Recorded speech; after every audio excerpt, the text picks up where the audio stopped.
Welcome back, everyone, to another exciting episode of Full Circle. I'm your host, as always, Harmon Jr. You can find me at Harmon Jr. on all your favorite social medias. You know, as often as I say that, I'm still surprised when I mess it up. It's your brand? I don't know. Okay. I'm Jared Fradette, and my brand is at Toonvelo. Today's episode, we'll be talking about the sad news that animator Richard Williams has died, not to be confused with apparently the coach who also exists with that same name. I mean, I said there's probably a couple 100,000 people with that name. It's kind of a generic sounding name. Not like Harmon Jr. or Jared Fradette, who are unique and follow us. We'll also be talking about the nostalgia trip that is Rocko's Modern Life, Static Clean, the latest. Well, I guess it's a special. I thought it was a movie, but now it's just a special. It's just a special. I didn't even know it was 45 minutes. I was like, damn, that is just a special. And we can come back to that. Yeah. But I don't know. I guess that's all we're talking about. We're kind of out of topics. How about that weather? I know. oh, it makes sense now. There you go. Yeah, so our first topic is 5G versus weather forecasting. So this comes to us through science podcast that I listened to. They were talking about how the FCC has now auctioned off and validated 5G for telecoms to use. Hot dog, right? We get to finally ditch 4G. We can go faster, smarter, harder with 5G. Yeah, because we all know 5 is greater than 4, therefore 5 is, the future. Right. Until, we get tired of that crusty old 5 and get 6G. So, except there's kind of one major hitch with this. NOAA, the National Oceanic and Atmospheric Administration, not a person named Noah, has one problem with this. 5G is too close to the frequency we use to predict the weather. How does that work, you ask? So how do we predict the weather, Odell? So we predict the weather by studying water molecule vibration? Right, so... That's correct, right? Yeah, so water vapor... So Chemistry 101. All molecules, all atoms have unique properties that tag them specifically as those things. And they vibrate at specific frequencies. They do this all day long. The wonders of science. Right, so we predict weather and weather patterns by water vapor in the atmosphere, and we do that by looking for this frequency. And guess what frequency water vapor vibrates at? Well, very close to 5G. For all intents and purposes, let's just say it vibrates at 5G. Pretty close. We're factual. This is a nerdy factual segment. Hold on. Let me refill my glasses. Water vibrates at 5.120611330 gigahertz. That's incorrect, but... Well, what does it vibrate at? Okay. At the top of my head, I believe water vapor vibrates at 23.4 gigahertz, and 5G is about 25 gigahertz. Okay. Close enough to be a problem. We will have listed properly here in a big banner above us the right numbers. So the point being, water vapor... And you say, okay, what's the big deal? They don't overlap. It's like radio stations, right? I don't pick up 99.1 at the same frequency at 101.5. Like, they're close, but they're different, and I get different signals. Well, if you're closer to 101.5, and they're pumping out, the frequency, you're not going to pick up 99.1 very well. And that's what the issue is here. Because there's only so much water, and it can only project its signal so loud. I think I have a better analogy. Like when you're driving in between cities? That. Yeah. And you're starting to get that other radio station. The other radio station isn't 99.1. It's probably 92.3 or something.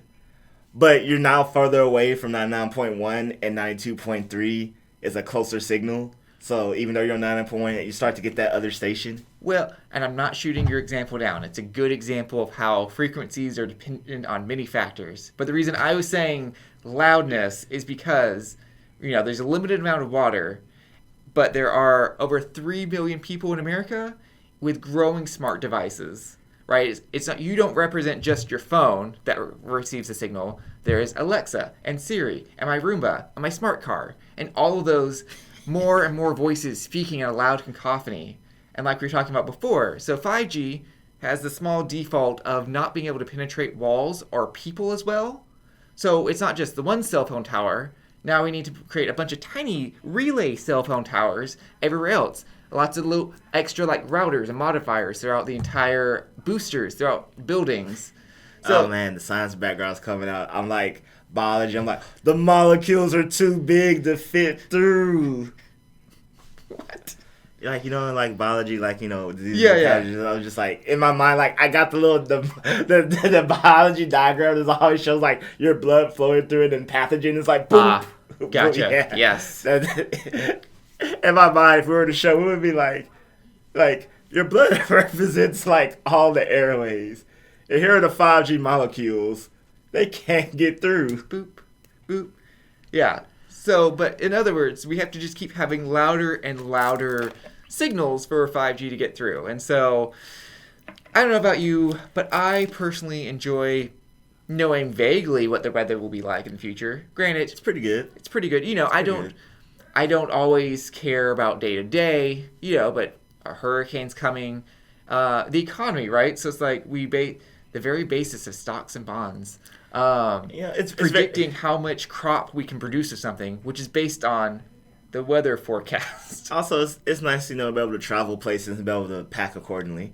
Like, oh, I'm going XYZ place. It's going to thunderstorm. No, not just pack accordingly. Will my flight even be able to leave? I don't know now because I don't know what the weather will be like when we're taking off. You know. Which route do we take? Where's the jet stream? Like, all these compounding factors. Yo, we do take it for granted. I guess our generation, because, you know, my mom's still very much, did you watch the weather today? Or see the weather? I'm like, no. How are you going to know? There we go. Yeah. Yeah. That is nice to be able to, I would like to know what it's going to be like before, you know, I step outside. Exactly. You ever, you know, I don't think about, you ever notice, like, I take it for granted, you probably take it for granted, but you ever notice what it's like to not have any idea what the weather's going to be like beforehand? To, like, literally walk outside and it's thunderstorm, and you're like, whoa! And then literally I had no idea I was supposed to do that today. It really throws your day off. It really mentally just, like, messes you up. That happened to me the other day. Like, I walked outside, I'm like, it's thunderstorming. Was it supposed to be this? Is this an act of God? I don't. You know what? People back in the day must have been like a crazy time to just. No, back in the day, they're like sniffing, like right. We can. My bone. There's a storm. There's a storm in my bones. They actually knew like the clouds. They're like oh, look at those cumulus and circulus. This is true. Every time I watch old time movies and there's a say, they're like, oh look, it's so great for sailing. They're like, no, it's not. You're gonna die if you go out there. Basically. But anyway, I brought up this whole segment because it is a concern that we're going to have to see what's happening. Probably 5G is just going to roll out. Yeah, I mean, and I guess we're just going to hope for the best. But let me take this one more opportunity to stab at Ajit Pai, my mortal enemy at the FCC. Right? He's the one responsible for... Net neutrality. Net neutrality. So you can listen to the show without a problem, without paying your service provider more money. How does he have the power to end net neutrality as well as, like... weather forecasting? I don't know why is the head of the EPA not believing global warming and thinks fossil fuels are the fuel of the future. But that's a different podcast. We're a geek and technology podcast. Yes. Also, another thing that I like about the old-timey people, you know, besides them feeling the weather in their bones, that, you know, they had good 90s cartoons. Ah, they did! I saw the door. It was open, and I walked through it with zero shade. Yes. We're never gonna make like a clip show, just like every segue. It's just gonna be click, click, click, click, click, click. It's gonna be a montage of just our segments that we do unapologetically. Yes, it's our brand. So, 90s cartoons. Rocko's Modern Life. Rocko's Modern Life. So, the 90s have now become like the 80s. If you didn't live through it, best believe the world is going to remind you of it all the time. And unlike the 80s, which I did not live through. And if you were born in 88, 89, you did not live through the 80s. Live through. You were like, you know, a baby. We're like... Yes. But like a baby. When were you sentient is more the hallmark here of what era you're from.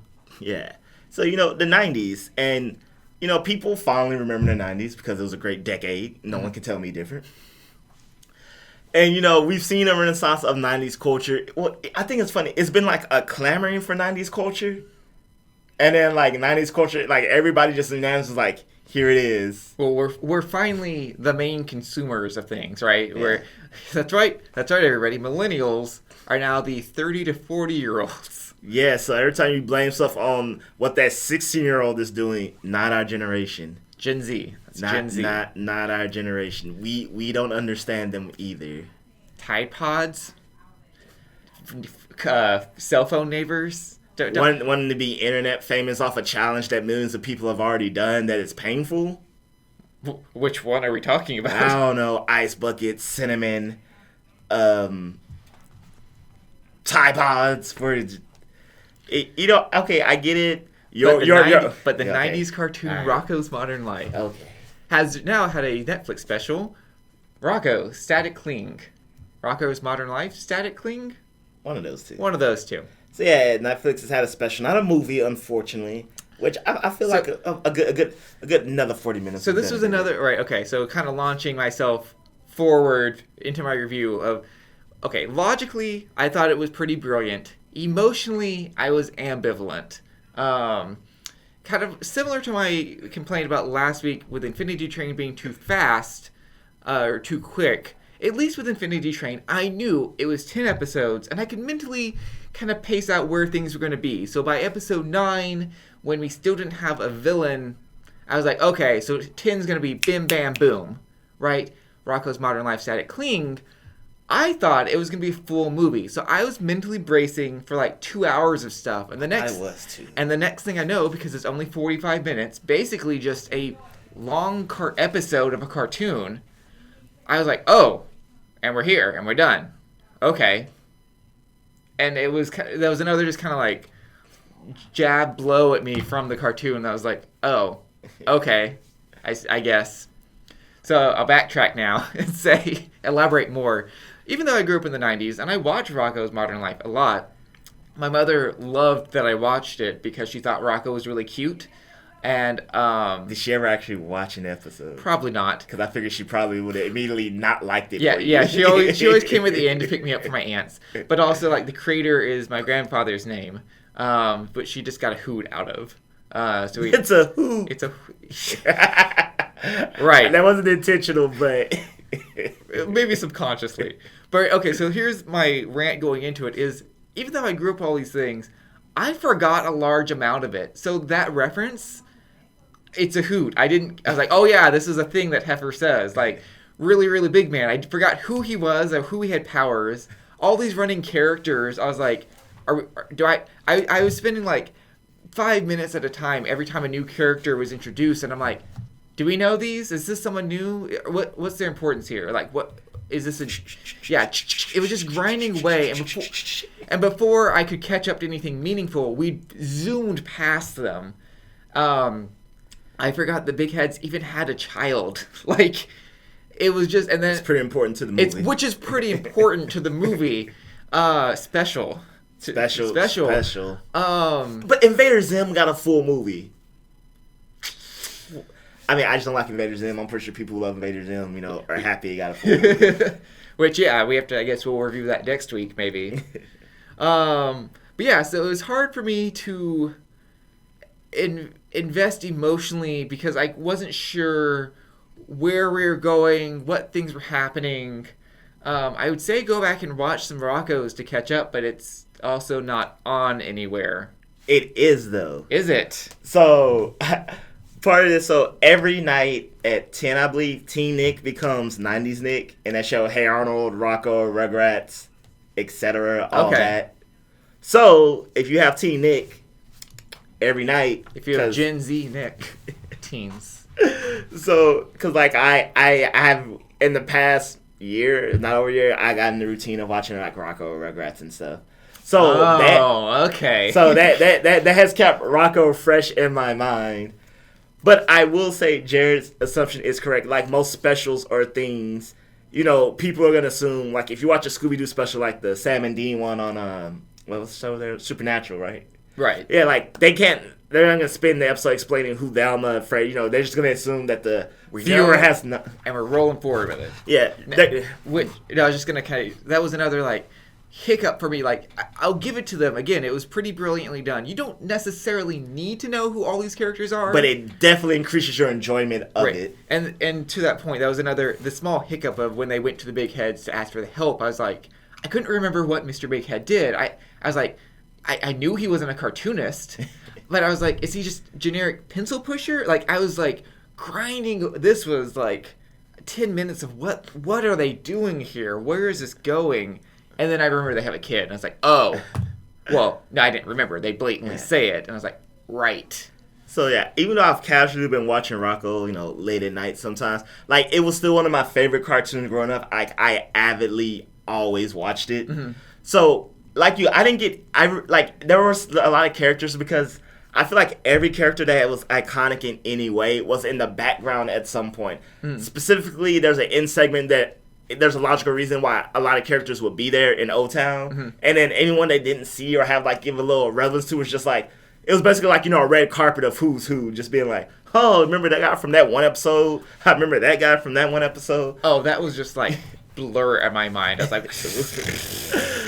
But I enjoyed it because most of the people who had talking points, who spoke more than a line, were iconic. Like, you see the reporter a lot, and she does. And this for me is where why it's so, like, almost 10 out of 10 out in my mind. Mm-hmm. Even though I watched it, characters that I literally haven't seen since I was a child was that character. The essence of Rocko himself and his world and the town was as it was. Right. But not, like, in a way that would... Because it evolves too, because, like most media and stuff, it wasn't just a rehash of like, look, we did this. It was self-aware in the sense that it grew like every show should. Right. To represent the era that it's made in. Which was, of course, as you pointed out, the meta message that change happens and you have to change with it. Yeah, and there's a little jab over the thing where two characters are talking. They're like, we want to do this thing, but only if we can get the original creator. You can't have something be as good as you want it to be and evolve without the original creator. And I'm just like, because the original creator worked on this and, like, directed it and, like, all the people are on board, which is why the Hey Arnold movie failed in my mind, because it was, like, none of the original people, like, one of the original voice actors, and it just... Right, we talked about this before, too, right, with Teen Titans Go. Like, if it had not been the full cast... what would it have been? Yeah, and I feel like, because when people always talk about nostalgia and things bringing back, I feel like that's the number one factor that when something fails, it's not because, they changed too much. It's just that the essence of what the thing was is lost. And when you lose that, it doesn't matter how pretty it looks, how amazing it is, the animation is no longer the thing you wanted. It's just like, it's like something else with something else painted over. Like, it's like, it's a new show wearing the skin of Rocko. Right. And this wasn't that. They got that 100% right. And, like, we were talking about, like, I honestly feel like this could be a casebook study of how to do meta right. Mm-hmm. They never, like, I was talking to our fan of the show, Ben. He was telling me on Twitter, we were talking about the show, he was like, they never once looked at the camera and winked. Like, they literally didn't do that, but he, also the message of, like, many shows... One of my, things about Infinity Train was I felt like it was constantly always being like, did you get it? Did you get it? Did you get it? And for Rocko to spend the entire special of modern tropes and themes and to never once do that, you just got it. And then at the end during the big reveal, like that was maybe the quintessential speaking exposition. Mm-hmm. But at that point, it was just more of like, the realization was everyone's realization, and to me, the end might have been, just in case you spent the whole special and didn't get the obvious message, here it is just nicely for you. Corporations are evil. That wasn't the message, but it's in there. I will say this, though. Like, it did, for the time it had, even though some things were rushed, it did cover a lot. And a little time, I will say it did the Adventure Time Steven Universe thing. Like, God, we only had 12 minutes, But you fit 7 songs in there somehow. Bravo, Rebecca Sugar. Yeah, so I feel like Rocko did it, like, for all the things that it hit and hit well in the time frame it got, and I say gave it the attention it needed and or at least deserved, was just like, I mean, it hit a real big theme in there, like now when it happened, I was just like, whoa, we went there. Right, and it hit both tokens of it, like... It almost feels, again, if you have no idea what you're getting into, it almost feels like you're being sideswiped by it, but it fits perfectly within the overarching message of change, and we need to accept that things change, and people change, and places change. And even with that, like, you might feel sideswiped, but it's still very Rocko, like... Considering Rocko's world and the things that happen, like, even before, especially just the show, this seems like very much something that, like, if the show just kept going on and never just went off the air, would have probably just happened. Right, exactly. You know, it didn't, you know, again, this goes back to my thing, like, it was true to a character. Things that changed didn't feel like this was a forced change upon a character to fit something. It was like, based off who this character is and was, I can logically see this happening. Right. Like, this makes perfect sense that this would have happened. Completely. It's good. That's like our spoiler-free review. Maybe like a week or like, you know, later on in the future we'll go into like we'll probably circle back and start talking about it again at some point in the various details. Yes. But if you're a 90s kid and if you loved Rocko, you will definitely love this. If you like the 90s and Nickelodeon, you'll probably still like it. I'll say maybe just give yourself a refresher on 90s Nick, though, first. Because it definitely... I feel this weird conflict that logically I understand it's really great. Emotionally, I was kind of devoid. But then also aesthetically, it was super great. Speaking of aesthetics and cartooning, my real harsh transition there. It's still good. Yeah. So cartoonist Richard Williams has passed away. He's probably best known for Who Framed Roger Rabbit, whom we've praised countless times here.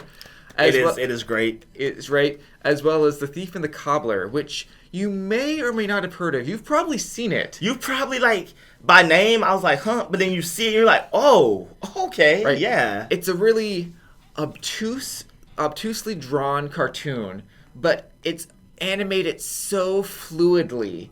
It's mesmerizing. It's mesmerizing. I don't like to use, like, you know, catch-all, like... No, that's that's just what it is. Particularly with the palette and the design, because it takes place in generically Arabian, Middle Eastern... just think Aladdin. Yeah. Like, I actually thought it was Aladdin when I was a kid, and then I was like, oh, this isn't it. So there's a lot of, like, mosaics and patterns going on, and so the characters are constantly running through a cartoon swirl of kaleidoscoping... mosaics, and it's just like, you have to keep in mind this was all drawn in 2D by hand. Like, if you've ever seen the key animations for Akira, right, where it's just like this, like, you know, gears moving and the safe closing, zzz, like, all by hand, and it's just like, it's a true art form. I don't know how much further to stress that. So just to circle back to Rocko. I was literally since we're on Netflix, I saw the preview for Knights of the Zodiac or whatever. Oh, they brought back the anime. Yeah, I forgot, but yeah, nice. And it's it's like in the 3D model style. And I was literally I was like, I hate this style. I hate when they bring something back and it has to be this style. And I loved in Rocko they addressed that. They I know you don't know. We don't need animators. We can produce it like 30 times cheaper. We have computers. Hello. Hello. The fact that, Rocko had the joke about, actual animation versus doing it on a computer, I thought was great, especially since Netflix was advertising me. Here's side by side. Yeah, I was just like, but no, yeah, there's I am A-okay with 3D animation. Right. I have nothing. There are some shows Into the Spider-Verse, an excellent display of 3D animation. Also, an excellent display of 2D drawn animation. Well, no, I mean it's 3D render. It's a 3D CGI. No, I'm just saying because they have like different moments like right. Like, I mean it's drawn style. In the 2D style. Yeah. But yeah, you're right. That is that the majority of the movie. There's only parts and like stills that are in 2D. But yeah, there's nothing wrong with the style. I mean, you have things that are devoid of life when they're 3D animation. Like think of old school. What was the one? Not Inscape. Oh man, we talked about that. Doesn't matter.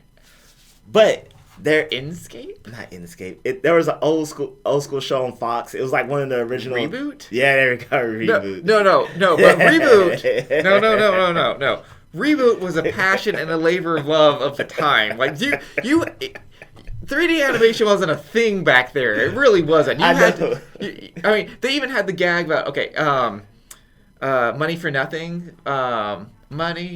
There's a whole thing where like, because that even was more rudimentary 3D animation than they were at the time. So there was a whole episode where they're like, who are these? They look ridiculous. And it was like a sort of meta joke at the time.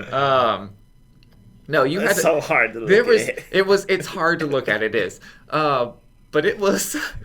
It had heart still. It really did. Okay. I'll complain now about it's the whole style, and it's clearly, I think, done by the same It's the style that Gen Lock is currently animated in. Oh.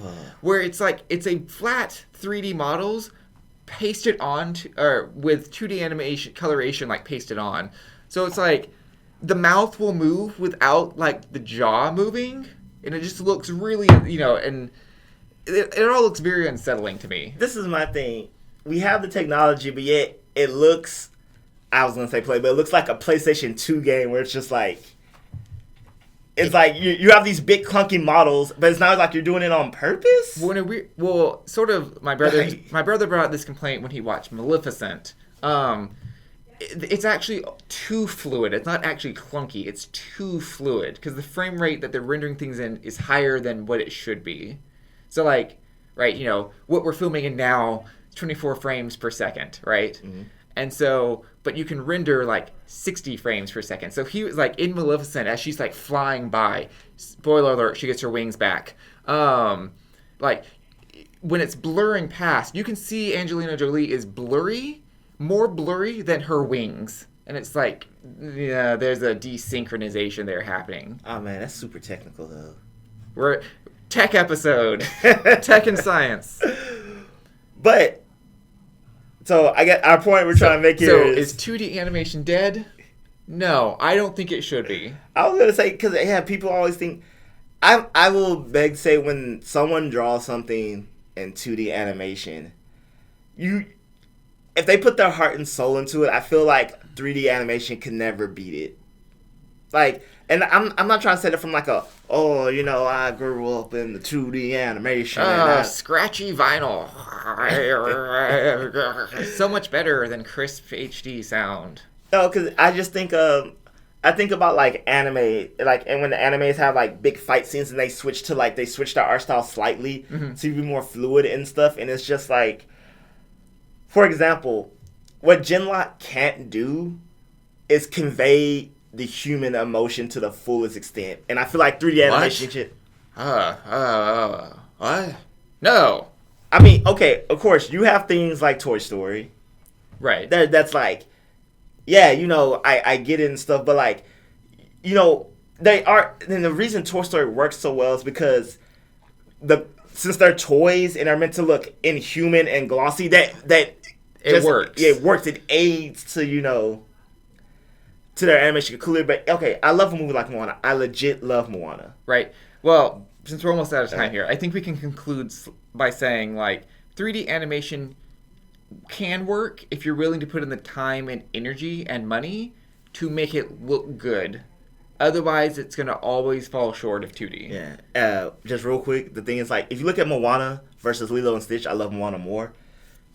The anguish expressed in the characters come out vastly more in Lilo and Stitch, because that's just the thing of 2D animation. You can get the full range of depth from human characters. Right. Things that aren't human, well, make them look how you want to.